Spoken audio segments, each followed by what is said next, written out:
Jujur saya tidak ingin kehilangan kewarganegaraan saya, karena kewarganegaraan Republik Indonesia bagi saya segala-galanya dan tidak akan pernah ternilai harganya. Satria ex-marinir nangis mohon ke Prabowo minta pulang dari Rusia, TNI AL tak mau ikut campur.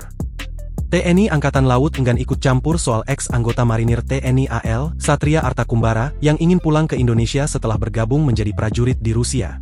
Kepala Dinas Penerangan TNI AL, Laksamana Pertama Tunggul, mengatakan persoalan itu merupakan ranah Kementerian Luar Negeri atau Kementerian Hukum karena Satria sudah tidak punya keterkaitan dengan TNI AL.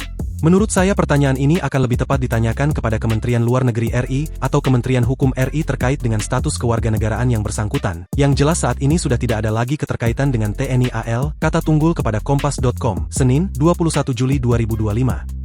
TNI AL menekankan bahwa Satria telah diberhentikan secara tidak hormat dari dinas militer melalui putusan hukum yang sudah inkrah.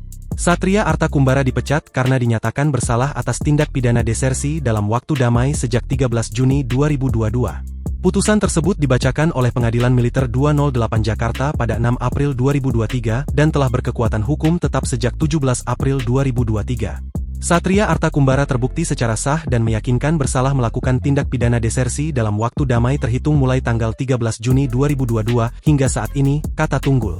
Satria Artakumbara dijatuhi hukuman penjara selama 1 tahun disertai tambahan hukuman berupa pemecatan dari dinas militer. Dengan demikian, TNI AL menegaskan tidak ada kewajiban institusional untuk menindaklanjuti permintaan Satria terkait kepulangannya ke Indonesia. Sebelumnya, Satria Artakumbara kembali menjadi sorotan setelah video dirinya meminta untuk dipulangkan ke Indonesia beredar di media sosial. Nama Satria Artakumbara sebelumnya viral karena muncul dalam sejumlah tayangan yang menunjukkan dirinya mengenakan atribut militer Rusia. Ia bergabung menjadi prajurit di Rusia dan menandatangani kontrak dengan Kementerian Pertahanan Rusia. Kini, Satria dikabarkan menghadapi pencabutan status kewarganegaraan Indonesia oleh otoritas Rusia sehingga ia meminta untuk dapat kembali ke tanah air.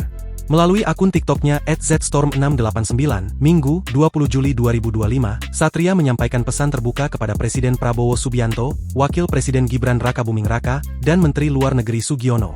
Dalam pesannya, Satria memohon maaf atas ketidaktahuannya yang menyebabkan pencabutan status kewarganegaraan Indonesia akibat kontrak dengan Kementerian Pertahanan Rusia. Yang terhormat Bapak Presiden Republik Indonesia, Bapak Prabowo Subianto, mohon izin Bapak, saya tidak pernah mengkhianati negara sama sekali, karena saya niatkan untuk datang ke sini hanya untuk mencari nafkah.